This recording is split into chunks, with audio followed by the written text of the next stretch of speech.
He entered, vociferating oaths dreadful to hear, and caught me in the act of stowing his son away in the kitchen cupboard. Ch.9 was impressed with a wholesome terror of encountering either his wild beast's fondness or his madman's rage, for in one he ran a chance of being squeezed and kissed to death, and in the other of being flung into the fire, or dashed against the wall, and the poor thing remained perfectly quiet wherever I chose to put him. "There, I've found it out at last," cried Hindley, pulling me back by the skin of my neck, like a dog. "By heaven and hell, you've sworn between you to murder that child. I know how it is, now, that he is always out of my way. But, with the help of Satan, I shall make you swallow the carving knife, Nellie. You needn't laugh, for I've just crammed Kenneth, head downmost, in the Black Horse Marsh, and 2 is the same as 1, and I want to kill some of you. I shall have no rest till I do." "But I don't like the carving knife, Mr. Hindley," I answered. "It has been cutting red herrings. I'd rather be shot, if you please." "You'd rather be damned," he said, "and so you shall. No law in England can hinder a man from keeping his house decent, and mine's abominable. Open your mouth." He held the knife in his hand, and pushed its point between my teeth, but, for my part, I was never much afraid of his vagaries. I spat out, and affirmed it tasted detestably. I would not take it on any account. "Oh," said he, releasing me, "I see that hideous little villain is not Ch.9. I beg your pardon, Nell. If it be, he deserves flaying alive for not running to welcome me, and for screaming as if I were a goblin. Unnatural cub, come hither. I'll teach thee to impose on a good-hearted, deluded father. Now, don't you think the lad would be handsomer cropped? It makes a dog fiercer, and I love something fierce. Get me a scissors, something fierce and trim. Besides, it's infernal affectation, devilish conceit it is, to cherish our ears. We're asses enough without them." "Hush, child, hush. Well then, it is my darling. Wisht, dry thy eyes, there's a joy, kiss me." "What? It won't? Kiss me, Ch.9. Damn thee, kiss me. By God, as if I would rear such a monster. As sure as I'm living, I'll break the brat's neck." Poor Ch.9 was squalling and kicking in his father's arms with all his might, and redoubled his yells when he carried him upstairs and lifted him over the banister. I cried out that he would frighten the child into fits, and ran to rescue him. As I reached them, Hindley leant forward on the rails to listen to a noise below, almost forgetting what he had in his hands. "Who is that?" he asked, hearing someone approaching the stairs foot. I leant forward also, for the purpose of signing to Heathcliff, whose step I recognized, not to come further, and, at the instant when my eye quitted Ch.9, he gave a sudden spring, delivered himself from the careless grasp that held him, and fell. There was scarcely time to experience a thrill of horror before we saw that the little wretch was safe. Heathcliff arrived underneath just at the critical moment. By a natural impulse he arrested his descent, and setting him on his feet, looked up to discover the author of the accident. A miser who has parted with a lucky lottery ticket for 5 shillings, and finds next day he has lost in the bargain £5,000, could not show a blanker countenance than he did on beholding the figure of Mr. Earnshaw above. It expressed, plainer than words could do, the intensest anguish at having made himself the instrument of thwarting his own revenge. Had it been dark, I dare say he would have tried to remedy the mistake by smashing Ch.9's skull on the steps, but, we witnessed his salvation, and I was presently below with my precious charge pressed to my heart. Hindley descended more leisurely, sobered and abashed. "It is your fault, Ellen," he said. "You should have kept him out of sight, you should have taken him from me. Is he injured anywhere?" "Injured?" I cried angrily. "If he is not killed, he'll be an idiot. Oh! I wonder his mother does not rise from her grave to see how you use him. You're worse than a heathen, treating your own flesh and blood in that manner." He attempted to touch the child, who, on finding himself with me, sobbed off his terror directly. At the first finger his father laid on him, however, he shrieked again louder than before, and struggled as if he would go into convulsions. "You shall not meddle with him," I continued. "He hates you, they all hate you, that's the truth. A happy family you have, and a pretty state you're come to." "I shall come to a prettier, yet, Nelly," laughed the misguided man, recovering his hardness. "At present, convey yourself and him away. And hark you, Heathcliff. Clear you two quite from my reach and hearing. I wouldn't murder you tonight, unless, perhaps, I set the house on fire, but that's as my fancy goes." While saying this he took a pint bottle of brandy from the dresser, and poured some into a tumbler. "Nay, don't," I entreated. "Mr. Hindley, do take warning. Have mercy on this unfortunate boy, if you care nothing for yourself." "Any one will do better for him than I shall," he answered. "Have mercy on your own soul," I said, endeavoring to snatch the glass from his hand. "Not I. On the contrary, I shall have great pleasure in sending it to perdition to punish its maker," exclaimed the blasphemer. "Here's to its hearty damnation." He drank the spirits and impatiently bade us go, terminating his command with a sequel of horrid imprecations too bad to repeat or remember. "It's a pity he cannot kill himself with drink," observed Heathcliff, muttering an echo of curses back when the door was shut. "He's doing his very utmost, but his constitution defies him. Mr. Kenneth says he would wager his mare that he'll outlive any man on this side Gimmerton, and go to the grave a hoary sinner, unless some happy chance out of the common course befall him." I went into the kitchen, and sat down to lull my little lamb to sleep. Heathcliff, as I thought, walked through to the barn. It turned out afterwards that he only got as far as the other side the settle, when he flung himself on a bench by the wall, removed from the fire, and remained silent. I was rocking Ch09 on my knee, and humming a song that began. It was far in the night, and the bairnies grat, the mither beneath the mools heard that. When Miss Cathy, who had listened to the hubbub from her room, put her head in, and whispered, "Are you alone, Nelly?" "Yes, miss," I replied. She entered and approached the hearth. I, supposing she was going to say something, looked up. The expression of her face seemed disturbed and anxious. Her lips were half asunder, as if she meant to speak, and she drew a breath, but it escaped in a sigh instead of a sentence. I resumed my song, not having forgotten her recent behavior. "Where's Heathcliff?" she said, interrupting me. "About his work in the stable," was my answer. He did not contradict me, perhaps he had fallen into a doze.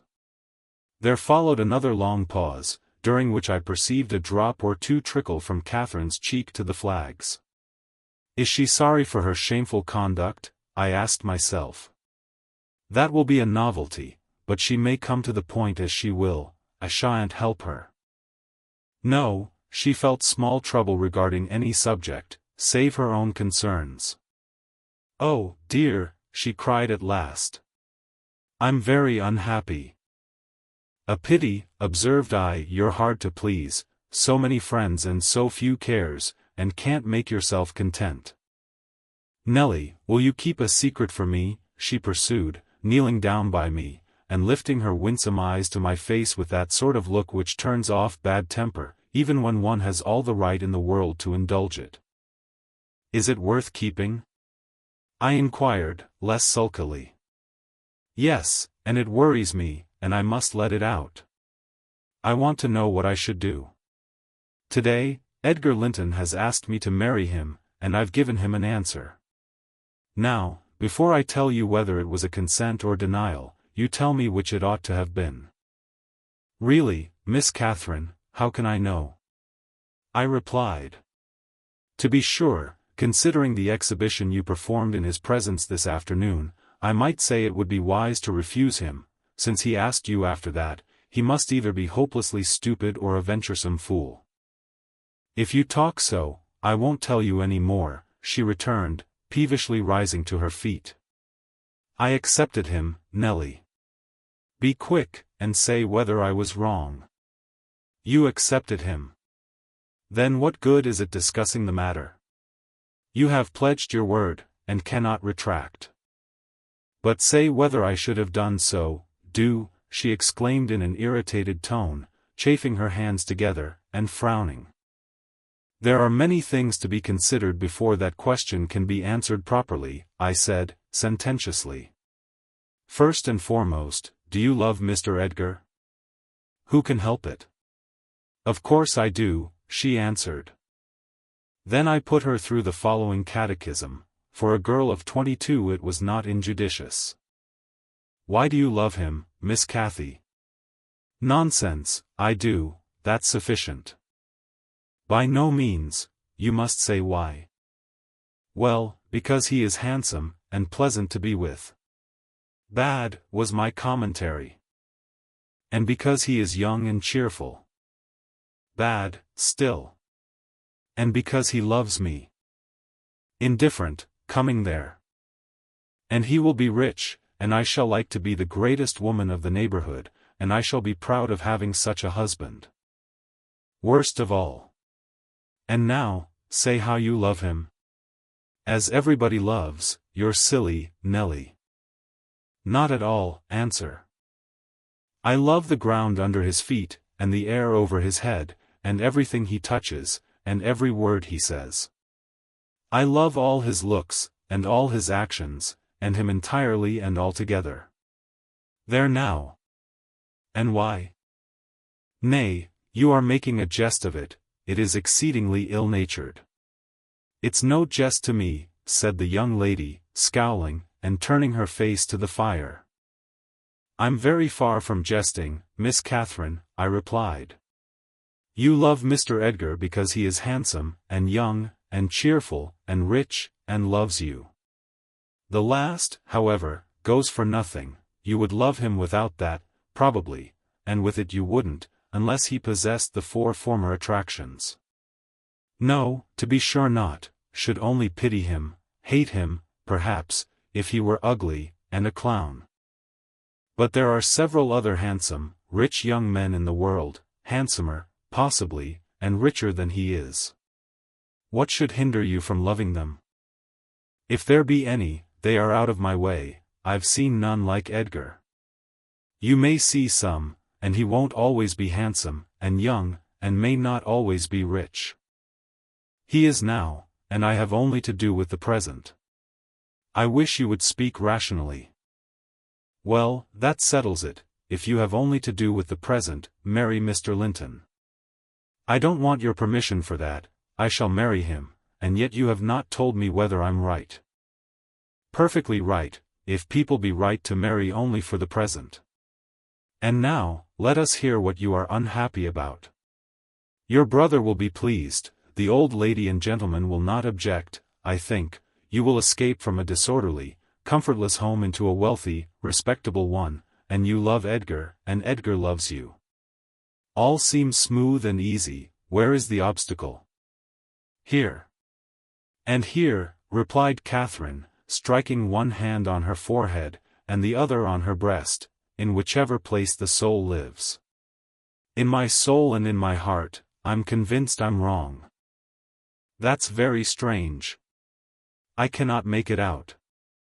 It's my secret. But if you will not mock at me, I'll explain it. I can't do it distinctly, but I'll give you a feeling of how I feel. She seated herself by me again, her countenance grew sadder and graver, and her clasped hands trembled. Nellie, do you never dream queer dreams? She said, suddenly, after some minutes' reflection. Yes, now and then, I answered. And so do I. I've dreamt in my life dreams that have stayed with me ever after, and changed my ideas. They've gone through and through me, like wine through water, and altered the color of my mind. And this is one. I'm going to tell it, but take care not to smile at any part of it. Oh! Don't, Miss Catherine! I cried. We're dismal enough without conjuring up ghosts and visions to perplex us. Come, come, be merry and like yourself. Look at little Ch09. He's dreaming nothing dreary. How sweetly he smiles in his sleep. Yes, and how sweetly his father curses in his solitude. You remember him, I dare say, when he was just such another as that chubby thing, nearly as young and innocent. However, Nelly, I shall oblige you to listen, it's not long, and I've no power to be merry tonight.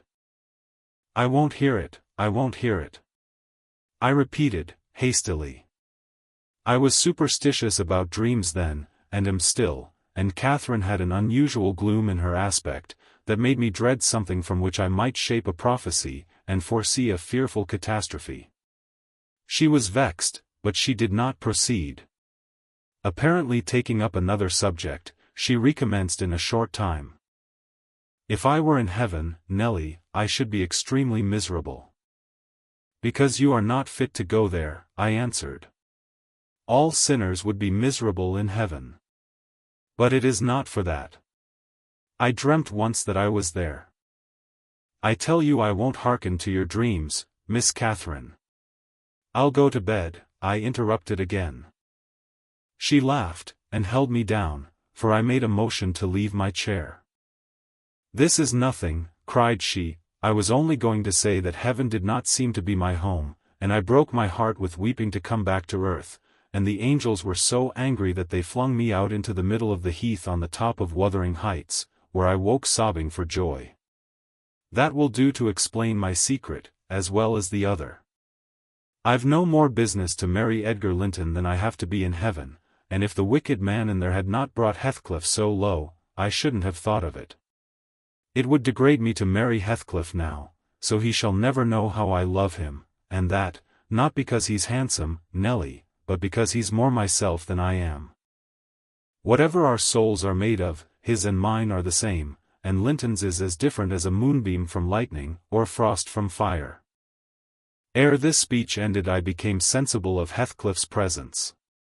Having noticed a slight movement, I turned my head, and saw him rise from the bench, and steal out noiselessly.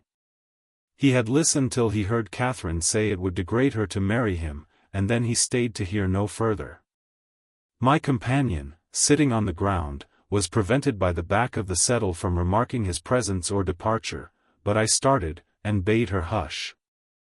Why? She asked, gazing nervously round. Joseph is here, I answered, catching opportunely the roll of his cartwheels up the road, and Heathcliff will come in with him. I'm not sure whether he were not at the door this moment. Oh, he couldn't overhear me at the door, said she.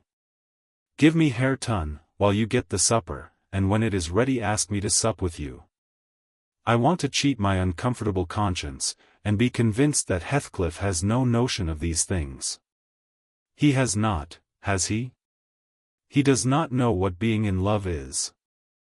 I see no reason that he should not know, as well as you, I returned, and if you are his choice, he'll be the most unfortunate creature that ever was born. As soon as you become Mrs. Linton, he loses friend, and love, and all. Have you considered how you'll bear the separation, and how he'll bear to be quite deserted in the world? Because, Miss Catherine, he quite deserted. We separated, she exclaimed, with an accent of indignation. Who is to separate us, pray? They'll meet the fate of Milo. Not as long as I live, Ellen, for no mortal creature.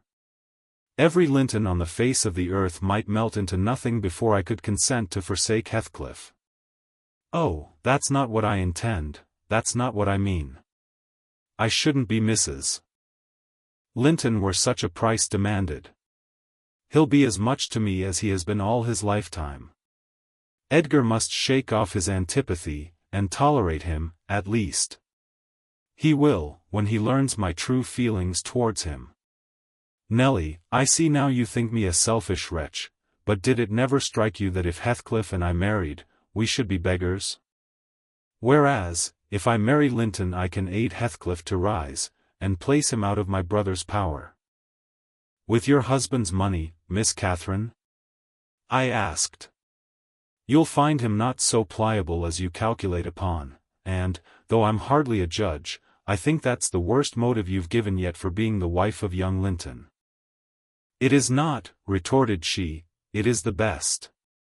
The others were the satisfaction of my whims, and for Edgar's sake, too, to satisfy him. This is for the sake of one who comprehends in his person my feelings to Edgar and myself. I cannot express it, but surely you and everybody have a notion that there is or should be an existence of yours beyond you. What were the use of my creation, if I were entirely contained here? My great miseries in this world have been Heathcliff's miseries, and I watched and felt each from the beginning. My great thought in living is himself. If all else perished, and he remained, I should still continue to be, and if all else remained, and he were annihilated, the universe would turn to a mighty stranger, I should not seem a part of it. My love for Linton is like the foliage in the woods, time will change it, I'm well aware, as winter changes the trees. My love for Heathcliff resembles the eternal rocks beneath, a source of little visible delight, but necessary. Nelly, I am Heathcliff. He's always in my mind, not as a pleasure, any more than I am always a pleasure to myself, but as my own being. So don't talk of our separation again, it is impracticable, Anne. She paused, and hid her face in the folds of my gown, but I jerked it forcibly away. I was out of patience with her folly. If I can make any sense of your nonsense, miss, I said, it only goes to convince me that you are ignorant of the duties you undertake in marrying, or else that you are a wicked, unprincipled girl. But trouble me with no more secrets, I'll not promise to keep them. You'll keep that? She asked, eagerly. No, I'll not promise, I repeated. She was about to insist, when the entrance of Joseph finished our conversation, and Catherine removed her seat to a corner, and nursed Ch.9, while I made the supper. After it was cooked, my fellow servant and I began to quarrel who should carry some to Mr. Hindley, and we didn't settle it till all was nearly cold. Then we came to the agreement that we would let him ask, if he wanted any, for we feared particularly to go into his presence when he had been some time alone. And how isn't that Nout Comed in Fro th field, be this time? What is he about? Girt idle seat, demanded the old man, looking round for Heathcliff. I'll call him, I replied. He's in the barn, I've no doubt. I went and called, but got no answer. On returning, I whispered to Catherine that he had heard a good part of what she said, I was sure, and told how I saw him quit the kitchen just as she complained of her brother's conduct regarding him. She jumped up in a fine fright, flung Ch.9 onto the settle, and ran to seek for her friend herself, not taking leisure to consider why she was so flurried, or how her talk would have affected him. She was absent such a while that Joseph proposed we should wait no longer. He cunningly conjectured they were staying away in order to avoid hearing his protracted blessing. They were ill enough for ony foul manners, he affirmed. And on their behalf he added that night a special prayer to the usual quarter of an hour's supplication before meat, and would have tacked another to the end of the grace, had not his young mistress broken in upon him with a hurried command that he must run down the road, and, wherever Heathcliff had rambled, find and make him re-enter directly. I want to speak to him, and I must, before I go upstairs, she said. And the gate is open, he is somewhere out of hearing, for he would not reply, though I shouted at the top of the fold as loud as I could. Joseph objected at first, she was too much in earnest, however, to suffer contradiction, and at last he placed his hat on his head, and walked grumbling forth. Meantime, Catherine paced up and down the floor, exclaiming, I wonder where he is, I wonder where he can be. What did I say, Nelly? I've forgotten. Was he vexed at my bad humor this afternoon? Dear! Tell me what I've said to grieve him. I do wish he'd come. I do wish he would. What a noise for nothing. I cried, though rather uneasy myself. What a trifle scares you. It's surely no great cause of alarm that Heathcliff should take a moonlight saunter on the moors, or even lie too sulky to speak to us in the hayloft. I'll engage he's lurking there. See if I don't ferret him out. I departed to renew my search. Its result was disappointment, and Joseph's quest ended in the same. "Yon lad gets war," observed he on re-entering. "He's left th gate at full swing, and Mrs. Pony has trodden down 2 rigs o' corn, and ploddered through, right o'er into meadow.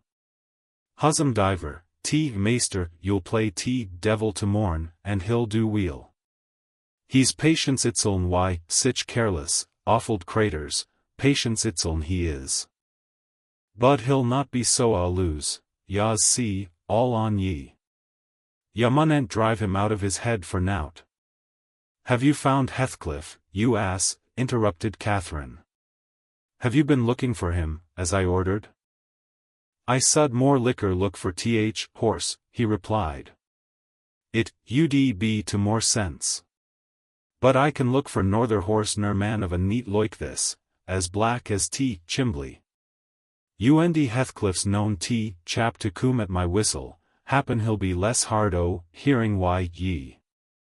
It was a very dark evening for summer, the clouds appeared inclined to thunder, and I said we had better all sit down, the approaching rain would be certain to bring him home without further trouble. However, Catherine would not be persuaded into tranquillity. She kept wandering to and fro, from the gate to the door, in a state of agitation which permitted no repose, and at length took up a permanent situation on one side of the wall, near the road, where, heedless of my expostulations and the growling thunder, and the great drops that began to plash around her, she remained, calling at intervals, and then listening, and then crying outright.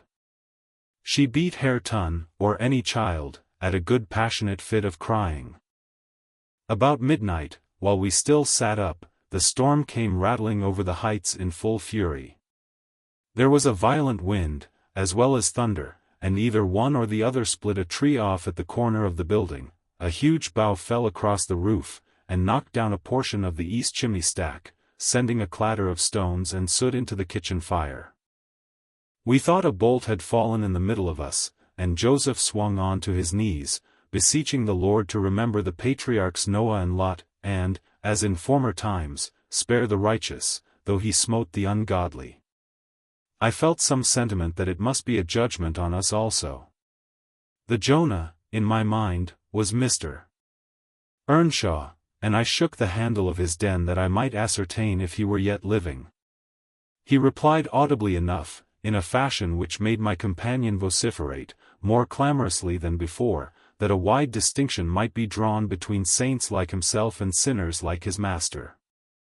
But the uproar passed away in 20 minutes, leaving us all unharmed, excepting Cathy, who got thoroughly drenched for her obstinacy in refusing to take shelter, and standing bonnetless and shawlless to catch as much water as she could with her hair and clothes. She came in and lay down on the settle, all soaked as she was, turning her face to the back, and putting her hands before it. "Well, miss," I exclaimed, touching her shoulder, "you are not bent on getting your death, are you? Do you know what o'clock it is? 12:30. Come to bed. There's no use waiting any longer on that foolish boy, he'll be gone to Gimmerton, and he'll stay there now. He guesses we shouldn't wait for him till this late hour, at least, he guesses that only Mr. Hindley would be up, and he'd rather avoid having the door opened by the master." Nay, he's known at Gimmerton," said Joseph. "I's niver wonder but he's at bottom of a bog hoile. This visitation warn't for nowt, and I wod ye to look out, miss, yama be next. Thank Heaven for all. All works together for good to them as is chosen, and piked out fro rubbage. Ya na what scripture ses." And he began quoting several texts, referring us to chapters and verses where we might find them. I, having vainly begged the wilful girl to rise and remove her wet things, left him preaching and her shivering, and betook myself to bed with little Ch09, who slept as fast as if everyone had been sleeping round him. I heard Joseph read on a while afterwards, then I distinguished his slow step on the ladder, and then I dropped asleep. Coming down somewhat later than usual, I saw, by the sunbeams piercing the chinks of the shutters, Miss Catherine still seated near the fireplace. The house door was ajar, too. Light entered from its unclosed windows. Hindley had come out, and stood on the kitchen hearth, haggard and drowsy. "What ails you, Cathy?" he was saying when I entered. "You look as dismal as a drowned whelp. Why are you so damp and pale, child?" "I've been wet," she answered reluctantly, "and I'm cold, that's all." "Oh, she is naughty," I cried, perceiving the master to be tolerably sober. "She got steeped in the shower of yesterday evening, and there she has sat the night through, and I couldn't prevail on her to stir." Mr. Earnshaw stared at us in surprise. "The night through," he repeated. "What kept her up? Not fear of the thunder, surely? That was over hours since." Neither of us wished to mention Heathcliff's absence, as long as we could conceal it, so I replied, I didn't know how she took it into her head to sit up, and she said nothing. The morning was fresh and cool. I threw back the lattice, and presently the room filled with sweet scents from the garden, but Catherine called peevishly to me, "Ellen, shut the window. I'm starving." And her teeth chattered as she shrank closer to the almost extinguished embers. "She's ill," said Hindley, taking her wrist. "I suppose that's the reason she would not go to bed. Damn it! I don't want to be troubled with more sickness here. What took you into the rain?" "Running after tea, lads, as usual," croaked Joseph, catching an opportunity from our hesitation to thrust in his evil tongue. "If I wore ya, maester, I just slam tea boards their faces all on 'em, gentle and simple. Never a day ut yari off, but yon cat o' Linton come sneaking hither, and Miss Nelly, shoe's a fine lass. Shoe sits watching for ye kitchen, and as yari in at one door, he's out at t'other, and, then, wr grand lady goes a-courting of her side. It's bonny behaviour, lurking among fields, after 12 night. Why, that foul, flaysome divil of a gypsy, Heathcliff. They think I'm blind, but I'm known, nout sort. I seed young Linton both coming and going, and I seed ya, directing his discourse to me, ya good for an out, slatternly witch. Nip up and bolt into house, minute ya heard maester's horsefit clatter up road."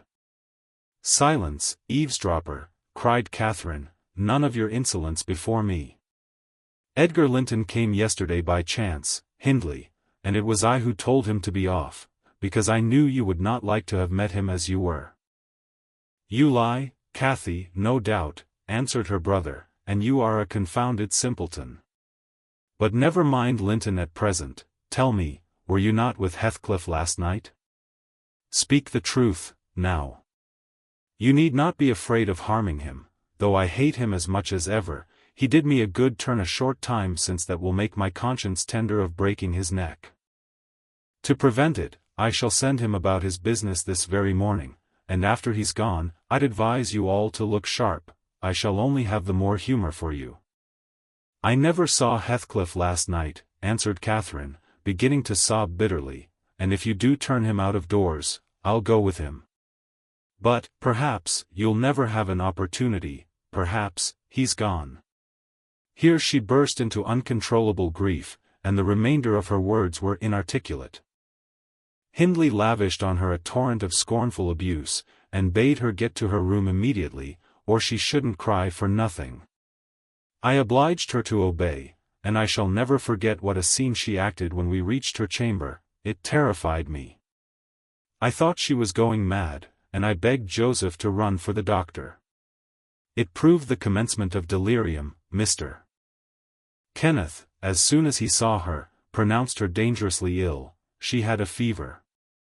He bled her, and he told me to let her live on whey and water gruel, and take care she did not throw herself downstairs or out of the window, and then he left, for he had enough to do in the parish, where 2 or 3 miles was the ordinary distance between cottage and cottage. Though I cannot say I made a gentle nurse, and Joseph and the master were no better, and though our patient was as wearisome and headstrong as a patient could be, she weathered it through. Old Mrs. Linton paid us several visits, to be sure, and set things to rights, and scolded and ordered us all, and when Catherine was convalescent, she insisted on conveying her to Thrushcross Grange, for which deliverance we were very grateful. But the poor dame had reason to repent of her kindness. She and her husband both took the fever, and died within a few days of each other. Our young lady returned to us saucier and more passionate, and haughtier than ever. Heathcliff had never been heard of since the evening of the thunderstorm, and, one day, I had the misfortune, when she had provoked me exceedingly, to lay the blame of his disappearance on her, where indeed it belonged, as she well knew. From that period, for several months, she ceased to hold any communication with me, save in the relation of a mere servant. Joseph fell under a ban also. He would speak his mind, and lecture her all the same as if she were a little girl, and she esteemed herself a woman, and our mistress, and thought that her recent illness gave her a claim to be treated with consideration. Then the doctor had said that she would not bear crossing much, she ought to have her own way, and it was nothing less than murder in her eyes for any one to presume to stand up and contradict her. From Mr. Earnshaw and his companions she kept aloof, and tutored by Kenneth, and serious threats of a fit that often attended her rages. Her brother allowed her whatever she pleased to demand, and generally avoided aggravating her fiery temper. He was rather too indulgent in humoring her caprices, not from affection, but from pride. He wished earnestly to see her bring honor to the family by an alliance with the Lintons, and as long as she let him alone she might trample on us like slaves, for aught he cared. Edgar Linton, as multitudes have been before and will be after him, was infatuated, and believed himself the happiest man alive on the day he led her to Gimmerton Chapel, 3 years subsequent to his father's death. Much against my inclination, I was persuaded to leave Wuthering Heights and accompany her here. Little Hareton was nearly 5 years old, and I had just begun to teach him his letters. We made a sad parting, but Catherine's tears were more powerful than ours. When I refused to go, and when she found her entreaties did not move me, she went lamenting to her husband and brother. The former offered me munificent wages, the latter ordered me to pack up. He wanted no women in the house, he said, now that there was no mistress, and as to Hareton, the curate should take him in hand, by and by. And so I had but one choice left, to do as I was ordered.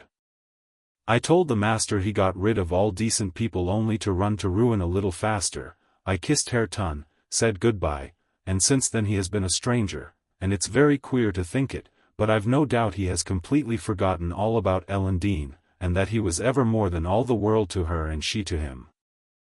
And now that she is vanished to her rest, and I have meditated for another hour or two, I shall summon courage to go also, in spite of aching laziness of head and limbs.